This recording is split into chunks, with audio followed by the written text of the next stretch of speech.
자, 안녕하십니까. 지금부터 2022년 1회차 정보전송 이론 기사 문제를 풀어보도록 하겠습니다. 자, 풀이에 앞서서요. 우리가 이제 이론을 이미 배웠잖아요. 그래서 기출 문제는 신속하게 중요한 포인트만 짚어드리도록 하겠습니다. 만약에 말이 너무 빠르다든가, 제가 말씀드린 것을 마저 적지를 못했다든가, 궁금한 사항들이 있으면 우리가 이제 카페가 있잖아요. 그리고 카톡 채널이 있죠. 그쪽에 글을 올려주시면 그 문제에 대한 자세한 해설을 곧바로 올려드리도록 하겠습니다. 저희가 이제 자세한 해설이 달려있는 문제집을 거의 완성 단계에 있어요. 그래서 지금은 아직 배포는 못하지만 그 파일이 있기 때문에 파일은 드릴 수 없고 각 문제의 해설들이 필요하시면요. 곧바로 알려주시면 그것들을 직원을 통해서 올려드리도록 하겠습니다. 자, 1번부터 풀어보도록 하죠. 자, 1번. 다음 중 전송 제어 문자의 내용으로 옳은 것은 그랬어요. 자, 우리 전송 제어 문자는요, 이미 배웠어요. 문자 방식에서 열 문자라는 것을 배웠죠. 그리고 각 문자마다 정의, 그 다음에 영어 언어까지도 외우셔야 됩니다. 2차 시험을 위해서라도 꼭 외우셔야 돼요. 1차 시험에는 언어까지는 안 외우셔도 돼요. 그러나 정의는 꼭 외우시기 바랍니다.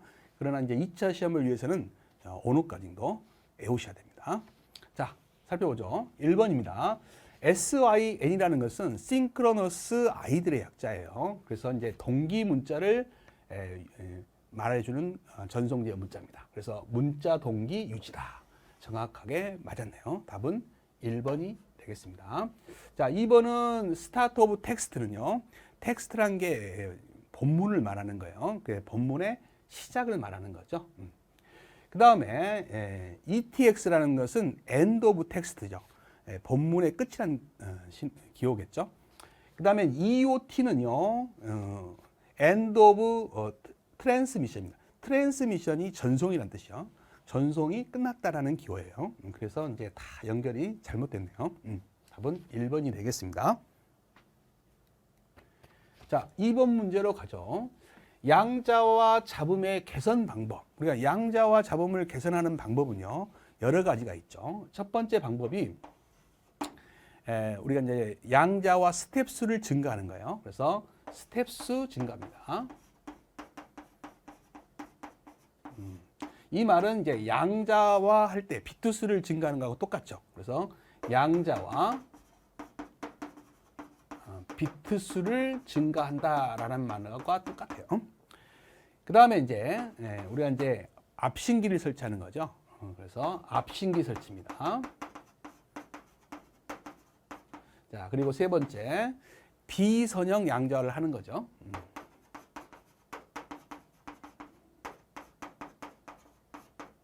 자, 이게 양자화 시 우리가 잡음을 개선하는 대표적인 세 가지 방법입니다. 자, 이 문제에서 이제 틀린 것을 골라라 그랬어요. 자, 1번 양자와 스텝을 크게 한다. 자, 우리가 이제 스텝을 크게 한다는 것은 스텝 수가 아니라 스텝이잖아요. 이 계단 모양의 크기를 이렇게 크게 한다는 거예요. 그러면은 스텝 수는 적다는 소리죠. 그래서 1번이 틀렸습니다. 답은 1번이고요. 2번 비선형 양자화 방법을 사용한다. 맞죠? 비선형 양자화예요. 선형 양자화는 입력의 크기에 상관없이 일정하게 나누는 걸 말하는 거고요. 비선형 양자화는 입력의 크기에 따라서 스텝의 크기를 키우기도 하고 줄이기도 해서 우리가 SMB를 좋게 해주는 그런 방법이죠. 그 다음에 3번 선형 양자화와 앞신기를 같이 사용합니다. 그럼 더 좋죠. 선형 양자화와 앞신기를 설치하면 비선형 양자화의 효과를 얻죠. 우리가 선형 양자화만 하면은 안 좋지만 앞신기를 사용하면 비선형 양자화의 효과를 얻는다 그랬어요. 우리가 이제 비선형 양자화는 말은 좋은데 시스템으로 구현하기 어때요? 좀 어렵죠. 비싸고 어렵습니다. 그래서 실제로는 선형 양자화를 하면서도 비선형 양자화를 효과를 얻기 위해서 쓰는 방법이 앞신기와 함께 쓰는 거예요. 맞습니다. 3번 양자와 스텝 수가 2배로 늘어나면, 여러분들 개수가 2배로, 스텝 수가 2배로 늘어났다는 것은 비트 수가 1비트 증가했다는 거예요.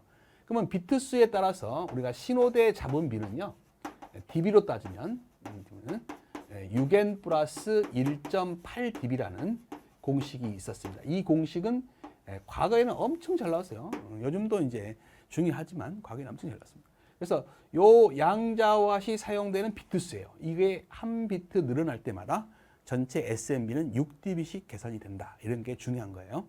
그래서 이제 스텝 수가 2배로 늘었다는 것은 양자와 비트 수가 1비트 증가했다. 이런 뜻이에요. 그래서 6dB가 개선됐다. 맞는 거죠. 그래서 답은 1번이 된다. 자, 3번입니다. 다음 중 동기식 전송이네요. 자, 우리가 이제 동기식 전송이 있고 비동기식 전송이 있죠. 두 전송 방식을 비교하는 것은 엄청 중요합니다. 그래서 한목에 이게 비교가 안 되는 분들은요, 다시 이론 쪽으로 가셔가지고 이 부분을 확실히 공부하셔야 됩니다. 자, 동기식 전송에 대한 설명으로 틀린 것은 그랬네요. 자, 1번. 전송 속도가 비교적 낮은 저속 통신에 적합하다. 땡입니다. 답은 1번이 되겠죠. 동기식이 비동기식보다 더 고속 전송에 이용되는 거죠. 그 다음에 보내는 단위가요, 블록 단위라는 거 아셔야 됩니다. 그래서 블록을 하나의 비트열로 전송한다라는 거죠. 그 다음에 동기식이니까 반드시 동기 문자가 나오는 거죠. 그 다음에 한 묶음으로 구성하는 글자들 사이에는 휴지 간격이라는 게 없죠. 없어요. 자, 그래서 답은 1번이 되겠다. 그래서 이제 우리가 정리 좀 해보고 넘어가도록 하죠. 자, 우리가 동기 방식에 따른 분류하고, 자, 분리해서, 자, 비동기식 전송이 있고요. 동기식 전송이 있어요. 자, 우리가 이제 비동기 전송은요, 데이터를 보낼 때만 동기를 맞추는 거예요. 그래서 데이터를 보낼 때 맨 처음에 스타트 비트, 그 다음에 다 보낸 다음에 스탑 비트, 이렇게 보내는 전송이 우리가 비동기 전송이었어요. 그래서 이제 일명 스타트 스탑 방식이다, 이런 말을 씁니다. 그래서 스타트 비트와 스톱 비트를 사용한다, 이 말 나오면 비동기식이죠. 그래서 항상 송신기와 수신기 사이에 동기 상태에 있을 필요가 얘는 없죠. 비동기식이니까 알아두시고요. 그 다음에 전송의 단위는 문자 단위라는 거 꼭 알아두시고, 전송 속도가 느려요. 그래서 2000bps 이하의 전송 속도를 갖고 있더라라는 거. 그 다음에 문자와 문자 사이에 스타트 비트와 스탑 비트가 끼어 있기 때문에 휴지 시간이 있다고 봐야 돼요. 그래서 휴지 시간, 그걸 다른 말로 이제 유휴 시간이라고도 나와요. 그래서 이런 게 존재한다. 알아두셔야 됩니다. 그래서 이런 비트들이 들어가기 때문에 전송 효율이 좋을 리가 없어요. 그래서 전송 성능이 효율이 나쁘다.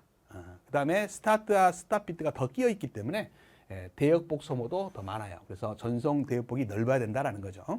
자, 이런 것이 이제 비동기식 전송에서 여러분들이 머릿속에 담아놓고 있어야 될 내용들입니다. 자, 동기식 전송은요, 말 그대로 동기식이기 때문에 항상 데이터를 주든 안 주든 간에 동기를 맞추고 있어야 돼요. 그래서 동기 신호가 필요하다는 거죠. 그 다음에 전송의 단위는 블럭입니다. 얘는 문자지만 블럭이에요. 그 다음에 전송 속도 빠르죠. 그래서 2000bps 이상의 고속도 전송에 사용된다라는 거 알아두시고요. 그 다음에 휴지 시간이 필요 없죠. 얘는 스타트, 스탑 비트가 끼어 있지 않기 때문에 휴지 시간이 필요 없습니다. 이렇게 알아두시고, 그 다음에 전송 대역폭이 좁죠. 그래서 전송 성능 효율도 우수하다라는 거 알아두셔야 돼요. 그 다음에는요, 혼합식도 있다는 거 아셔야 됩니다. 이 두 가지의 장점을 딴 것이 이제 혼합식인데, 이 혼합식이 시험에 나왔다 그러면 비교할 수 있어야 돼요.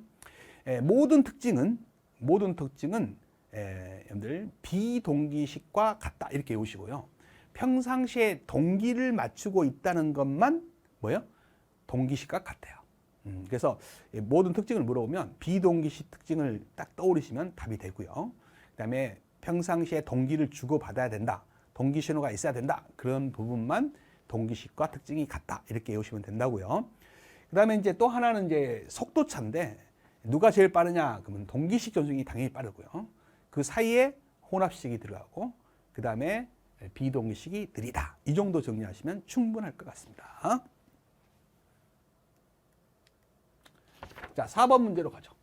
자, 다음 중 FEC 코드가 나왔네요. 우리가 전진 에라 수정 코드라고 하죠. 그래서 이제 대표적으로 이제 FEC 코드 그러면 대표적으로 이제 해밍 코드가 여러분들 떠올라야 돼요. 자, 해밍 코드가 일단 떠올라야 되고, 그다음에 BCH 코드라는 게 있죠. BCH 코드가 떠올라야 됩니다. 그다음에 이제 하나가 컨볼루션 코드가 있어요. 컨볼루션 코드.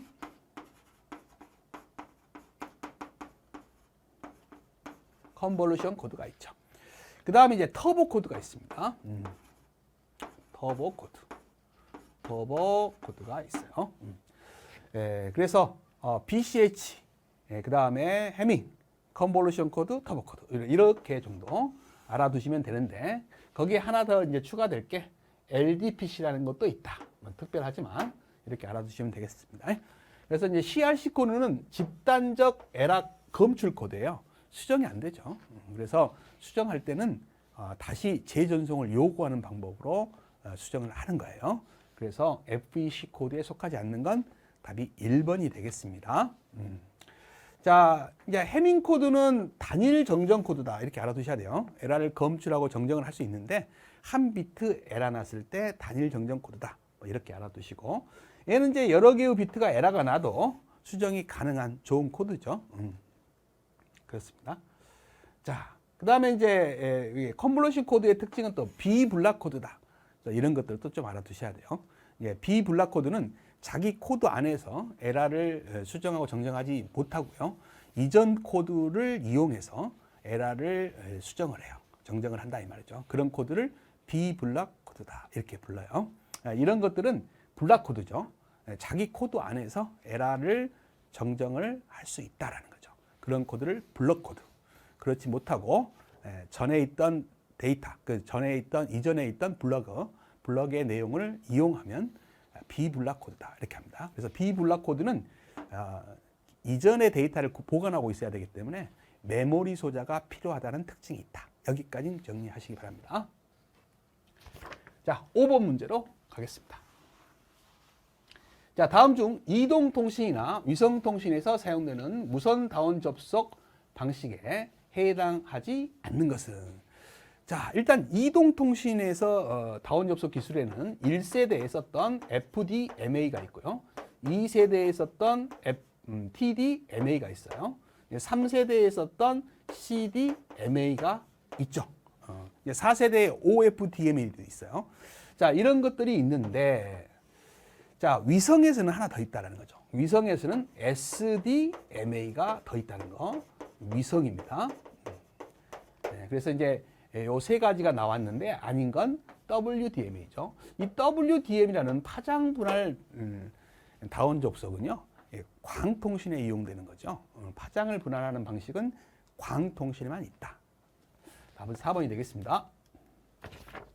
자, 6번으로 가죠. 자, 짝수 페레트 비트의 해밍 코드로 이걸 받았대요. 왼쪽에 있는 비트가 수신 순서랍니다. 1번이다라는 거죠. 자, 오류 정정된 정확한 코드는 뭐냐 그랬어요. 제가 이제 해밍 코드는 정확하게 공부하시라고 했어요. 시중에 이제 프리집이 많이 있지만 그런 프리집들은 비트 수가 달라지면 풀이 방법이 좀 바뀌어요. 그래서 원칙으로 아셔야지 이 해밍 코드를 비트 수가 바뀌어도 쉽게 풀 수 있는 겁니다. 그래서 우리가 이렇게 하세요. 내가 보내려고 하는 정보가 10비트다. 그러면 이제 필요한 비트가 페레트 비트죠. 페레트 비트는 몇 비트가 필요하겠느냐. 이런 건 또 시험에 나올 수 있잖아요. 그래서 요 10비트를 제가 이제 4비트라고 가정했을 때 페레트 비트를 구할 수 있는 공식을 알아야 된다겠죠. 2의 P승은 10 플러스 B 플러스 1이다 그랬어요. 그래서 첫 번째 여러분들 알아야 될 공식이 요거죠. 그래서 이제 여기서 페레트 비트의 개수를 구해야 돼요. 그래서 이 4개다라는 것을 여기다 집어넣으면요. 최소한 이쪽은 5보다는 크잖아요. 그죠? 5보다는 크잖아요. 그러면 이것이 5보다 크려면은 1은 안 되고요. 2도 안 되고요. 3을 한번 넣어보세요. 그러면 2의 3승은 4 플러스 3 플러스 1이 돼서 8은 8보다 크거나 같다. 성립하죠? 그래서 고로 페레트 비트는 3비트가 필요하다는 것을 알 수 있는 거죠. 아니 4비트는 안 됩니까? 되죠. 5비트는 안 됩니까? 되죠. 그러나 비트 수가 늘어날수록 코드는 전송 속도가 느려지는 거예요. 그래서 최소의 개수가 답이 되는 거죠. 그래서 답은 3비트가 필요하다라는 거예요. 만약에 해밍 코드의 전체 길이는 몇 비트냐 그러면 내가 보내야 될 정보 4비트와 거기에 섞여야 될 페리트 비트 3비트가 있기 때문에 전체 비트는 3 더하기 4를 하면 7비트다. 그래서 7비트가 나와 있는 거예요. 그래서 7비트가 하나, 둘, 셋, 넷, 다섯, 여섯, 7개의 비트가 있다는 거죠. 근데 7개의 비트 중에서 어디가 정보고 어디가 페리트 비트냐라는 것은 들어가는 자리가 2의 n승 자리에 이 페리트 비트가 들어간다는 걸 아셔야 돼요. 그래서 n은 0부터 시작하는 정수입니다. 그래서 2의 0승은 첫 번째 자리죠. 2의 1승은 두 번째 자리에 들어간다는 소리예요. 2의 2승은 네 번째 자리에 페리트 비트가 들어가더라. 그래서 나머지 자리에 정보가 들어가는데 이제 여기에 정보가 들어가는 거죠. 아시겠죠? 그래서 이제 코드를 만드는 법도 제가 이론 때는 자세하게 말씀드렸어요. 그리고 이제 수정하는 법도 자세하게 말씀드렸습니다. 자, 그러면 이제 있는 코드를 풀어야 되니까 여기에 그대로 나열을 해보죠. 자, 여기에 뭐가 있어요? 0, 그 다음에 0, 1, 1, 0, 1, 1이다. 이런 말이에요. 이 중에 이제 뭔가가 이제 오류가 생겼다는 거죠. 그래서 찾아봐라. 그래서 정정한 코드로 맞는 걸 골라봐라. 이런 문제입니다. 자, 그러면요. 이제는 페리트 비트가 3개가 있으니까 이제 검사를 해봐야죠. 자, 여기에 조건에 짝수라고 주어졌어요. 간혹 시험에 짝수라고 안 주는 경우가 있어요. 홀수 짝수를 줘야 되는데 그러면 짝수라고 생각하시고 푸는 게 맞습니다. 자, 그래서 첫 번째 페리트 비트는요. 검색을 하는데 어디를 검색하냐? 이게 바로 이게 비트 수가 늘어나더라도 맞는 규칙이다라는 거죠. 자, 코드 길이가 7개면요. 제일 큰 숫자가 7이잖아요. 그러면 이걸 이진수로 고치세요. 만약에 9개면 4자리로 고쳐지겠죠. 그러면 다 똑같은 자리로 고칩니다. 이진수로. 그러면 얘는 001, 010, 011, 100, 101, 110이 될 겁니다. 그죠? 그렇다면 첫 번째 페리트 비트는 잘 보세요. 자기가 첫 번째 자리 1이 있잖아요.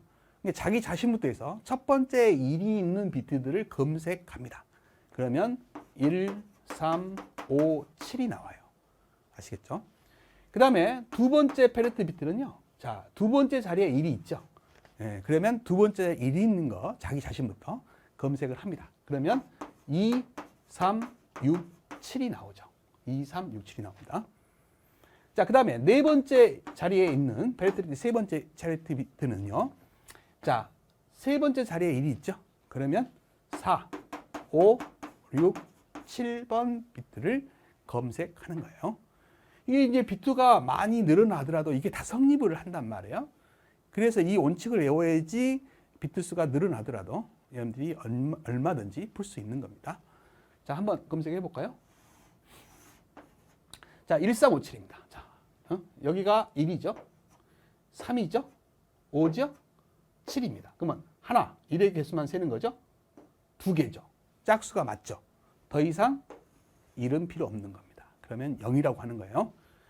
자, 2, 3, 6, 7을 검색합니다. 그러면 2, 3, 6, 7은 어디 있어요? 2, 3, 6, 7입니다. 하나, 둘, 3개죠? 뭔가 부족하죠. 홀수잖아요. 그러면 하나 더 추가를 해야 돼요. 자, 그 다음에 4, 5, 6, 7입니다. 4, 5, 6, 7. 4, 5, 6, 7은 여기가 4, 5, 6, 7이죠. 홀수개죠. 3개니까. 1의 개수. 그러니까 하나가 더 있어야 돼요. 그래서 이것을 이진수니까 10진수로 고치면 몇이 돼요? 6이 되죠. 6이 됐다는 것은 6번째 행이 잘못됐다. 이런 말이에요. 이 6번째 행. 그거죠. 요게 잘못됐어요. 1이 잘못되면 뭘까요? 0이겠죠. 그래서 0011, 001로 되어 있는 번호를 찾으시면 되죠. 그래서 001, 1, 001, 4번인가요? 그래서 답이 4번이 나온다. 아시겠죠? 자, 이렇게 푸는 겁니다. 그래서 원칙적으로 좀 공부를 해주시면 비트 수가 늘어나더라도 얼마든지 풀 수 있는 거예요. 자, 이제는 7번 문제로 가보겠습니다.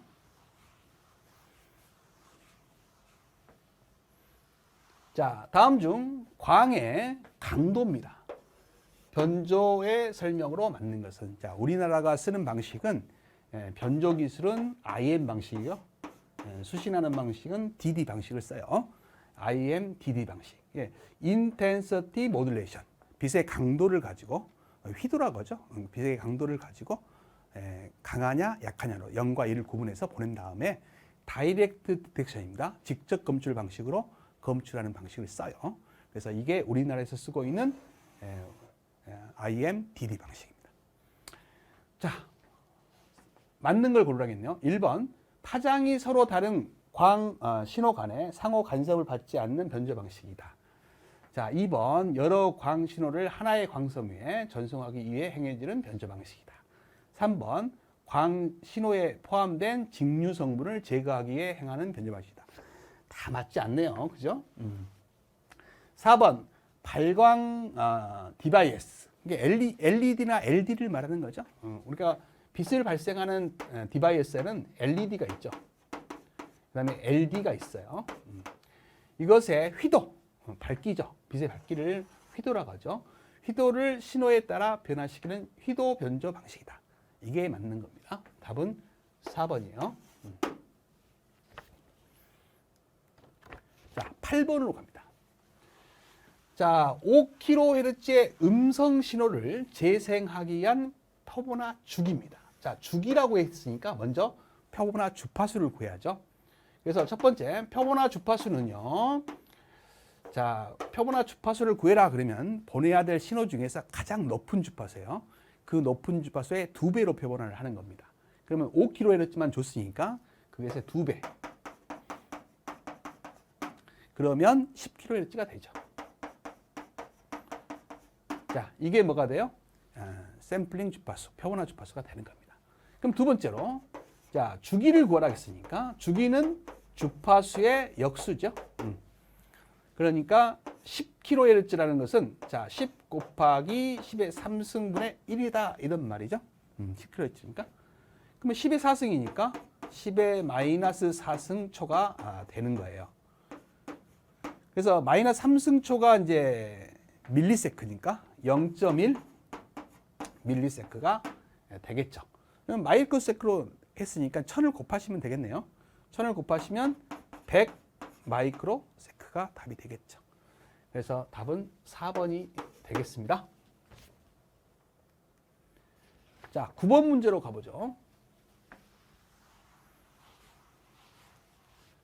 자, 설계자가 감세 특성을 고려하여 통신 시스템을 설계할 때 반영하지 않아도 되는 사항은 뭐냐 그랬어요. 자, 1번 수신기의 전자 회로가 신호를 검출하여 해석할 수 있을 정도로 수신된 신호는 충분히 커야 된다. 당연하죠.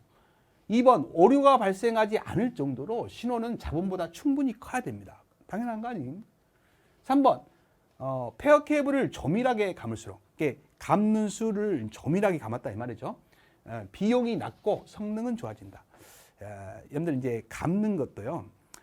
인접한 신호 간에 간섭을 배제하기 위해서 감아요. 만약에 감지 않고 쭉 펴서 설치했다고 한다면 전송로의 길이가 짧아질 거 아니에요. 아니, 그 감아서 100m 가는 거하고 쭉 늘려서 그냥 100m 가는 거하고 전선이 많이 필요할 거 아닙니까? 그래서 비용 면에서 본다면 이 낳는 게 틀리는 거예요. 비용이 증가하는 거예요. 비용이 증가하는데 성능면은 꼭 조밀하게 감아서 좋은 것도 아니에요. 적당하게 감는 그 간격이 있어요. 그래서 너무 듬성듬성 감으면 안 되고 너무 조밀하게 감아도 안 돼요. 적당하게 감는 간격이 있다라는 거죠. 그래서 이 성능이 좋아진다는 것은 맞을 수도 있고 틀릴 수도 있는 이런 겁니다. 그래서 이제 제가 봤을 때는 비용이 낮다. 여기가 확실히 틀린 부분이니까 3번이 틀렸다. 이렇게 봐야 돼요. 답은 3번입니다. 자, 그 다음에 감세는 주파수가 증가함에 따라 증가하는 특성을 보인다. 그렇죠?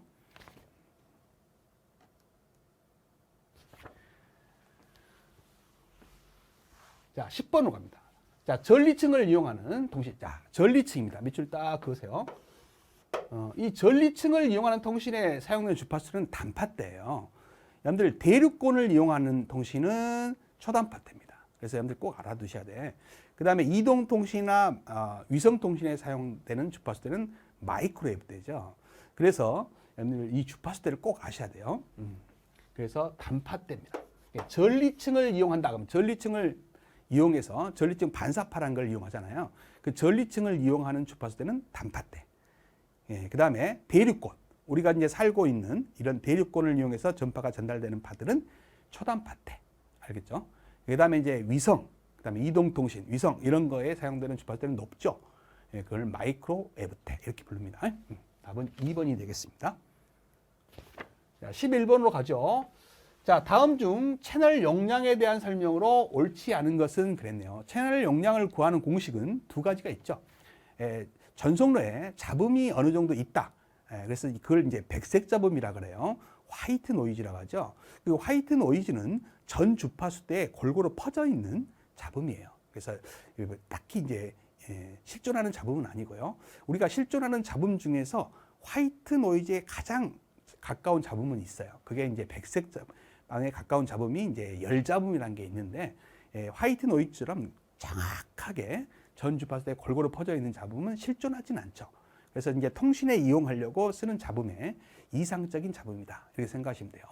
그런 백색 잡음이 채널 안에 있다고 생각하고 채널 용량을 구한 사람이 있죠. 그 사람이 샤논입니다.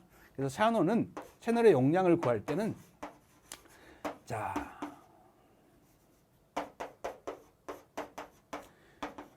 이렇게 구한다고 그랬어요. 이게 이제 채널의 대역폭이죠. 채널의 대역폭이요. 채널의 대역폭입니다. 이건 신호대 잡음비죠. 그래서 이거는 신호 전력이고요. N은 잡음 전력이에요. 그래서 이 채널의 용량을 이제 늘리려면 채널의 대역폭을 높인다가 맞죠. 그 다음에 신호대 잡음비도 키운다가 맞아요. 그러면 신호대 잡음비를 키우려면 신호의 전력은 키워야죠. 그 다음에 잡음의 전력은 줄여야 될 겁니다. 그렇죠. 그 다음에 마지막에 단위도 BPS라는 걸 꼭 알아두시기 바랍니다. 그러면 채널에 이제 잡음이 전혀 없다고 생각하고 구한 사람도 있어요. 그게 이제 나이키스트라는 사람이죠.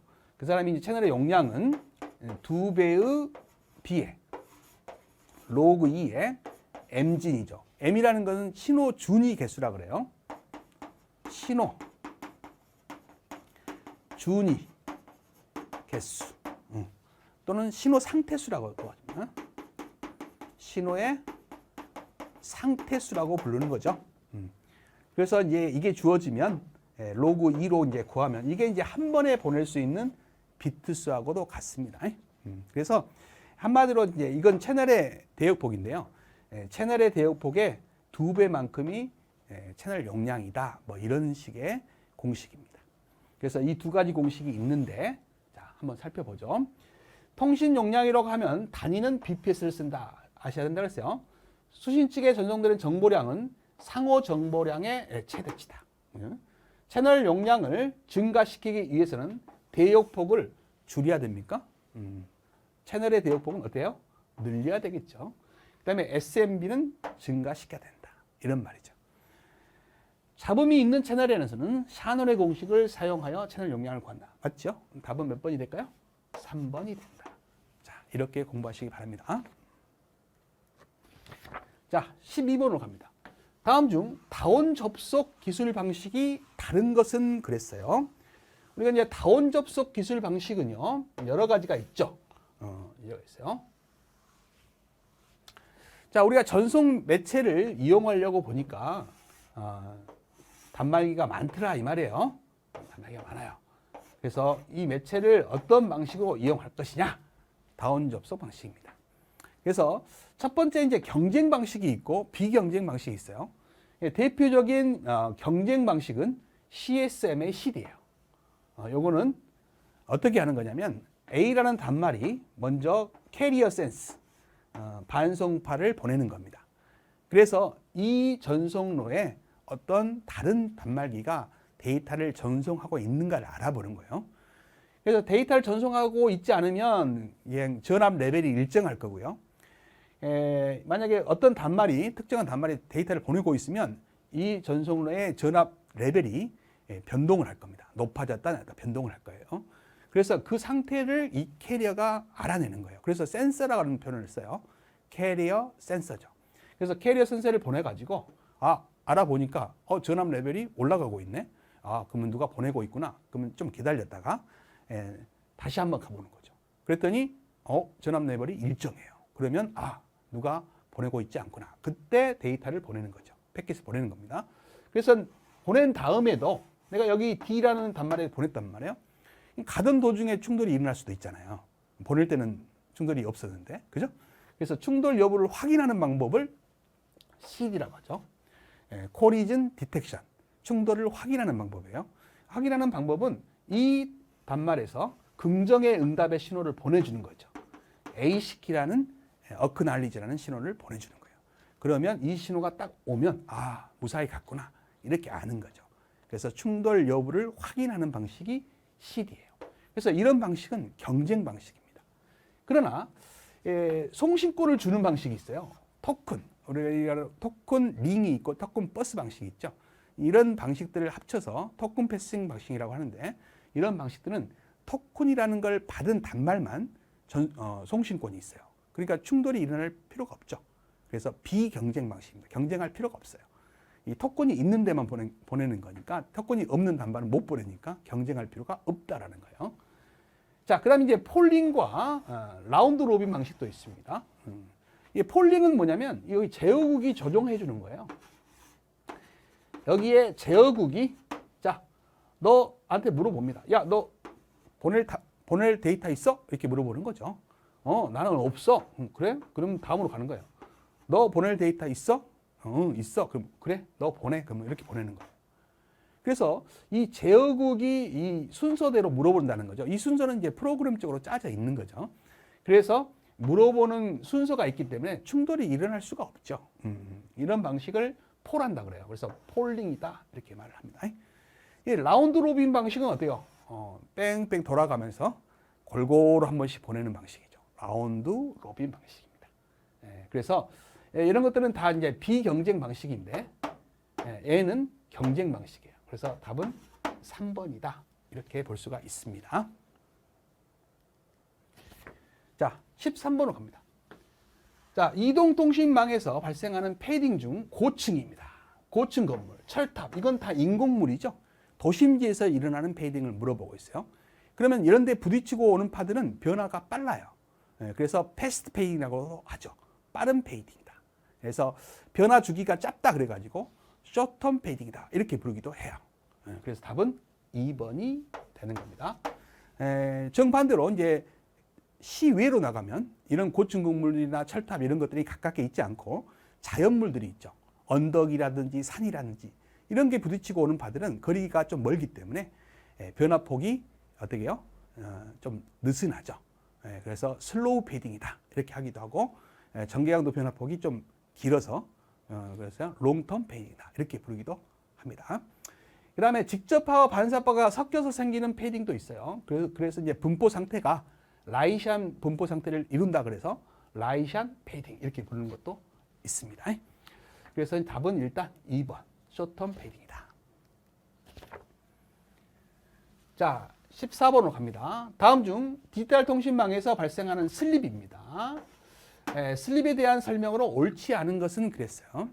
우리가 슬립이라는 것은 데이터 상실 상태를 말하는데, 보내는 쪽과 받는 쪽에 데이터를 처리하는 속도 때문에 생기는 거예요. 보는 쪽에 클락이 있어요. 받는 쪽에 클락이 있습니다. 이 두 클락이 빠를수록 처리 속도가 빠른 거죠. 같으면 상관이 없어요. 같으면 보내는 속도나 처리하는 속도나 같겠죠. 그러면 전혀 문제가 없어요. 근데 이제 이 클락이 더 크다든가 작다든가 그럴 때가 이제 문제가 생기는 거죠. 자, 이 클락이 빠르면 문제가 어떤 문제가 생기냐면, 보내는 게 빠르면 여기서 마저 처리를 못 하잖아요. 그래서 항상 여기에는 버퍼라는 기억 장치가 있어요. 버퍼라는 기억 장치가 있습니다. 그래서 데이터를 이제 저장했다 처리하게 되면 이쪽이 좀 빨라도 저장 공간만큼은 늦어져도 처리를 할 수 있죠. 근데 이 저장 공간이 다 찼는데도 계속 보내. 그러면 이제 오버플로우가 생기는 겁니다. 그걸 오버플로우라고 하죠. 근데 이제 이쪽이 이제 빠르면은 이 천천히 보내잖아요. 얘가 놀잖아요. 그런 것을 언더프로 이렇게 불러요. 하여튼 간에 이렇게 데이터 상실이 일어나는 것을 슬립이다 이렇게 말을 합니다. 자, 옳지 않는 걸 찾아보죠. 1번. 일종의 버퍼인 ES, 아까 말씀드렸던 버퍼가 ES라는 장치예요. 이것이 ES라고 그래요. 오버프로나 언더프로에 의해 데이터 손실을 슬립이라고 한다. 정확하게 설명하고 있습니다. 그래서 1번의 내용을 숙지하시기 바랍니다. 자, 2번. 슬립이 제어되지 않으면 프레임 동기 손실을 유발한다. 그럴 수 있죠. 자, 3번. 한 프레임 단위로 발생하는 슬립을 컨트롤드 슬립이라고 한다. 그래요. 슬립을 방지할 방법으로 뭐 싱글 사이드 밴드 방식을 씁니까? 뭐 갑자기 뜬금없는 거죠. 뜬금없는 거예요. 자, 우리가 이제 이게 클락을 맞춰주는 동기 작업이 필요해요. 자, 그래서 그 장치를 우리가 뭐라고 하냐면 여러 가지가 있어요. 동기를 맞춰주는 방법은 여러 가지가 있습니다. 그 중에 대표적인 게 이제 PLL이라는 장치가 있습니다. 이 PLL을 이용해서 여기의 클락과 여기의 클락을 A가 맞춰준다라는 거예요. 그래서 이런 걸 이용하는 거지 뜬금없이 SSB를 이용한다. 말이 안 되는 겁니다. 자, 15번으로 가죠. 증폭기와 정교한 회로를 이용한 발진 회로에서 증폭기의 이득을 A, 계한율을 베타라 할 때 이 A 베타가 1보다 크게 되면 출력 파형은 어떤 현상이 일어나냐. 그래서 계한율에서요, 증폭율을 곱한 이 값이 딱 1일 때가 이제 발진의 조건이라고 하죠. 발진. 이게 발진이 일어나면 파가 일정해져요. 이렇게 일정한 파가 나온다라는 거죠. 근데 이제 이 베타 A가요, 1보다 크게 되면 이 진폭이 커집니다. 이렇게. 진폭이 이렇게 커져요. 근데 계속 커지는 건 아니고, 우리가 이제 모든 장치들은 공급 전원이 있잖아요. 그래서 VCC 또는 마이너스 VCC. 이 레벨을 이제 넘게 되면 이 부분에서 잘리게 됩니다. 이렇게 잘리게 돼요. 이렇게 해서 이 부분에서 이렇게 잘리게 돼요. 그래서 위아래가 잘리는 현상이 생길 수 있어요. 그 다음에 베타 A가 1보다 작으면 소멸이에요. 소멸. 그래서 파가 이렇게 이제는 커졌던 파가 이렇게 줄어듭니다. 그래서 언젠가는 소멸되는 이런 소멸의 조건이 되는 거예요. 그래서 이 세 가지를 알아두시기 바랍니다. 자, 그러면 1번. 출력되는 파형의 진동이 서서히 사라진다는 것은 이 베타 A가 1보다 작다는 거 아니겠어요? 그 다음에 출력되는 파형은 진폭에 의해서 클리핑 된다. 이게 바로 클리핑 되는 현상이죠. 그래서 답은 2번이 된다. 그 다음에 지속적인 안정적인 파형이 발생한다는 것은 발진의 지속 조건이라고 하죠. 바크하우젠의 발진 조건이라고도 해요. 그래서 요 값이 되는 거죠. 그 다음에 출력되는 파가 서서히 진폭이 작아진다는 게 아까 이제 소멸되는 그거하고 똑같은 거죠. 답은 2번이 되겠습니다. 자, 16번으로 가겠습니다. 다음 중 상호 변조예요. 상호 변조라는 것은요, 서로에게 영향을 미친다는 거예요. 그게 이제 상호 변조죠. 그래서 다음 중 상호 변조 왜곡 방지 대책으로 가장 적합한 것은 뭐냐? 일단 이제 신호의 레벨은 높은 게 안 좋아요. 높을수록 상호 변조 왜곡은 커질 수 있어요. 그래서 1번은 탈락이고요. 2번. 전송 시스템에서 FDM보다는 TDM 쪽으로 가야 돼요. 그래야 상호 변조 왜곡이 적습니다. 그 다음에 송수신 장치를 선형 영역에서 그죠. 비선형 영역보다는 선형 영역에서 동작해야만 왜곡이 적어요. 그래서 답은 3번이 되겠고요. 자, 그 다음에 필터를 이용해서 통과 대역 내의 신호를 걸러내면 되겠습니까? 통과 대역 외에 내가 필요한 대역 외의 신호를 걸러내야죠.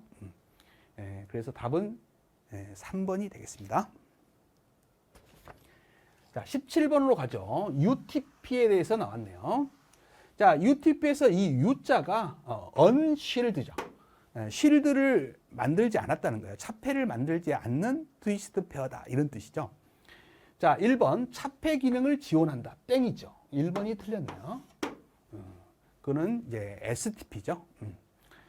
2번 8가닥 선으로 구성되어 있습니다. 그 다음에 3번 트위스트 페어 케이블의 종류죠. 전송 길이는 기본 길이가 100m예요.